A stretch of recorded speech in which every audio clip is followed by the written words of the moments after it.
Hello everyone, Assalamu alaikum. কি অবস্থা সবার? Hope you are all are doing fine. Good morning. Welcome back to my channel Humaira and Sadia. New একটি blog দেখার জন্য সবাইকে welcome. কাছে দূরে দেশ এবং দেশের বাইরে যে যে প্রান্ত থেকে আমার আজকের ব্লগটি দেখছেন, আই হোপ সবাই ভালো আছেন, সুস্থ আছেন। আমরাও আপনাদের দোয়া এবং ভালোবাসায় আলহামদুলিল্লাহ ভালো আছি। তো চলে আসছি আজকে একটা নতুন ব্লগ নিয়ে। আই হোপ আপনাদের কাছে আজকের ব্লগটি অনেক ভালো লাগবে। বিশেষ করে যারা ডায়েট করেন তাদের জন্য আজকে বিশেষ একটা ডায়েট চার্ট নিয়ে এসেছি। আপনারা হয়তো বলেন সবাই অনেকের চিন্তায় পড়ে যান যে ডায়েট করলে যে খেতে পারবো না, জিহ্বা একদম কেটে ফেলে দেব, মুখ অফ রাখতে হবে, খাওয়া দাওয়া একদমই হবে না। এটা কোনো ডায়েটের মধ্যে পড়ে না। আমি যেটা বলতেছি, আমি যেটা ফলো করি, আলহামদুলিল্লাহ আমি যাদের থাইরয়েডের সমস্যা আছে, হরমোনাল সমস্যা আছে, তারাও এই ডায়েটটা ফলো করে অনেক কিছু পাবেন। আপনি নিজেই কয়েকদিন করে বুঝতে পারবেন। আপনি 1 মাস করেন, দেখবেন আপনি ভালো একটা রেজাল্ট পাবেন। আমার এই ভিডিওটি আজকে যে ক্লিপটা এখন শেয়ার করেছি, এটা আরও 1 দিন আগের ভিডিও।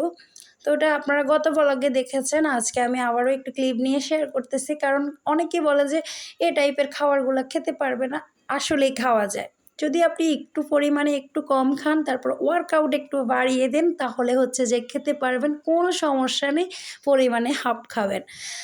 তো জগিং জাম্পিং একটু ভালো করে দিয়ে দিবেন। তো আমি সকাল টাইমে আমি কি খাই, সকাল থেকে একদম সন্ধ্যা পর্যন্ত কি খাই, ওটাও আপনাদেরকে দেখাচ্ছি, দেখতে থাকুন। তো পুরো ভিডিওটা দেখবেন, স্কিপ করবেন না। যদি স্কিপ করে যান তাহলে আপনি বুঝবেন না। তা একটু সবুজ দেখতে কার না ভালো লাগে। আমি একদম রেডি হয়ে, একদম ফ্রেশ হয়ে আমি চলে আসছি আমার যে খাবারগুলা সকাল টাইমে খেতে হয়। এখানে আমি গরম পানি দিয়ে কফি 1 চামচের মতো দিয়েছি। এটা আমার জিমের জন্য, যেহেতু আমি জিম করি। যারা হাঁটতে যান তারাও পারেন, এটা খেয়ে যেতে পারেন, কোনো সমস্যা না। এটা ঘি দিয়ে বা অলিভ অয়েল দিয়ে বা মাখন দিয়ে একটু ব্লেন্ড করে আপনারা খেতে পারেন। তো আমি শুধু আজকে কফি নিয়েছি। আর যে এখানে আমি মানে খেয়ে বের হব। এজন্য যে এখানে জিরা দিয়েছি, আদা দিয়েছি, এটা ভালো করে একদম জোশ করে নিয়েছি। তারপরে যে হলুদটা দিয়েছি, কাঁচা হলুদটা দেওয়ার ট্রাই করবেন। তবে এগুলো একসাথে করা যাবে না। হলুদটা যে আপনি পরেই দিবেন। তারপরে যে দেখুন চেঞ্জ হয়ে গেছে, কারণ কালারটা চেঞ্জ হওয়ার কারণ আছে। আমি ভিনেগার দিয়েছি একটু।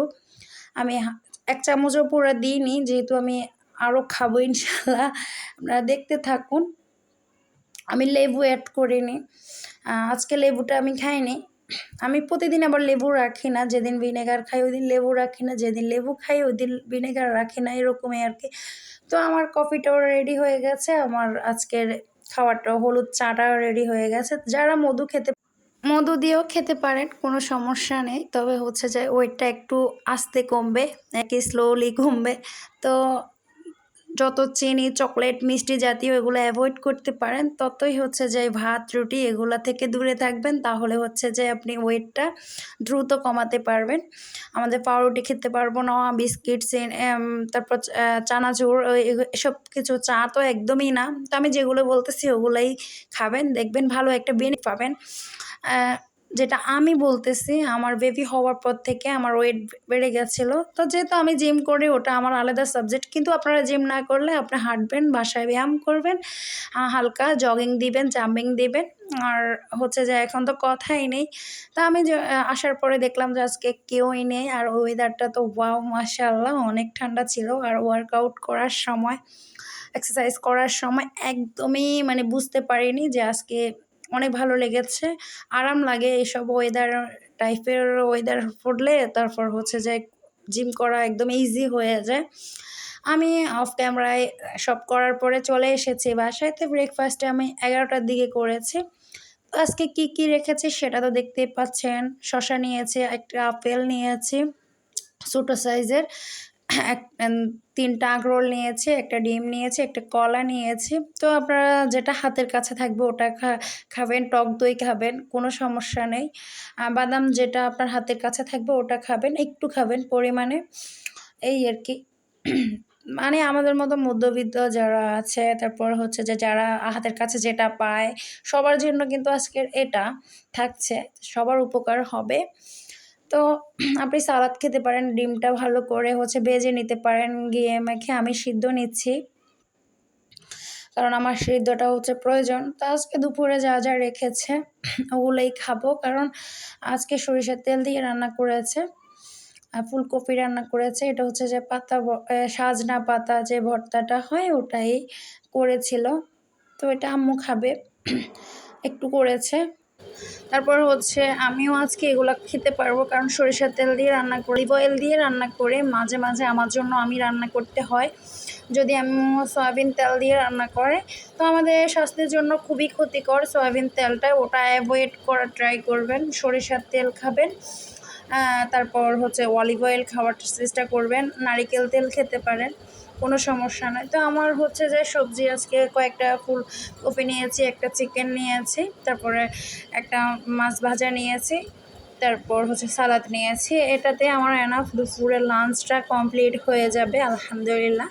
তো এর মধ্যে আমি আর কিছুই খাবো না, আমার আর খাওয়া হবে না। আমি 2টার মধ্যে খাওয়াটা কমপ্লিট করেছি। তো আমি চলে যাচ্ছি আমার ডিনারে। আমার রাতের ডিনারে থাকছে হচ্ছে টমেটো, তারপর কিছু মিলেই আমি একটা ডিম ভেজে নিব, ঘি দিয়ে ভেজে নিব। যাদের অলিভ অয়েল আছে, তারপর সব কিছু মানে হাতের কাছে আপনি যেটা পান, অলিভ অয়েল, ঘি, বাটার, তারপর মাখন, মানে যা হাতের কাছে থাকে এগুলোই খাবেন। তবে সয়াবিন তেলটা আপনি একদমই হচ্ছে যে ইউজ করবেন না, ওটা খাবেন না ডায়েট চলাকালীন। তেলটা যত কম খাবেন ততই আপনার জন্য উপকার হবে। তেল, চকলেট, মিষ্টি জাতীয় খাবার, ময়দার, এগুলো হচ্ছে যে অ্যাভয়েড করলে আপনার জন্যই ভালো। আপনি একটা মাস দেখেন, একটা মাস দেখার পরে আপনি বুঝতে পারবেন। যাই হোক, আমি এটা মেখে নিচ্ছি। আমার এটা ঘি দিয়ে, আমি হালকা ঘি দিয়ে একটু ভাজে করে নেব। আমাদের হচ্ছে যেহেতু আমরা ফার্মের মুরগির ডিম খাই, ব্রয়লার মুরগির ডিম খাই, তো আমাদের হচ্ছে যে ঘি, মাখন এগুলো দিলে হয় কি একটু ভালো হবে। কারণ এখন ফার্মের মুরগির ডিমের মধ্যে তো কিছুই নেই, ভেজাল তো ভেজালই। তো এটা দিলে একটু হচ্ছে যে আমাদের ভালো একটা ঢুকবে, ক্যালোরি ঢুকবে। তো এটা ওয়েট কমাতে আমাদেরকে ভালোই কাজে দিবে। তো এই জন্য হচ্ছে যে এভাবে করার চেষ্টা করবেন। আর যারা থাইরয়েডে বা হরমোনের সমস্যা ভুগতেছেন তাদের জন্য তো এটা মাস্ট। আর হচ্ছে ডায়াবেটিক্সের রোগীর জন্য হচ্ছে যে এটাও ফলো করতে পারেন, কোনো সমস্যা নেই। আপনি আমার এটা করে দেখবেন ভালো একটা বেনিফিট পাবেন। খেতে হবে, না খেতে হবে, না খেয়ে থাকতে হবে, এভাবে বলা ঠিক না। আপনি রোজা রাখবেন, আপনার যদি মন চায় তাহলে আপনি ইবাদত করবেন, সব কিছু মিলিয়ে আপনি ভালো একটা রেজাল্ট পাবেন ইনশাল্লাহ। তা আমার এটা রেডি হয়ে গেছে আপনাদের সাথে কথা বলতে বলতে। তো আমি হচ্ছে যে ডিম নিয়েছি, তারপরে একটা শসা নিয়েছি, আমার খাওয়ার রেডি। আমি কোন ভিনেগারটা নিচ্ছি, কোনটা খাচ্ছি, ওটা আমি আপনাদেরকে একটু দেখিয়ে দিই, তাহলে আপনাদের বুঝতে একটু সুবিধা হবে। ভিনেগারটা কিন্তু রাখবেন, টক দই ভালোটা রাখবেন, ঘরে তৈরি করতে পারলে তো কথাই নেই। আমার বুড়ি একটু দুষ্টুমি করতেছিল, তো আজকে এখানেই শেষ করতেছি। So yeah, that's all for the today. Thanks for the watching everyone. Allah Hafiz.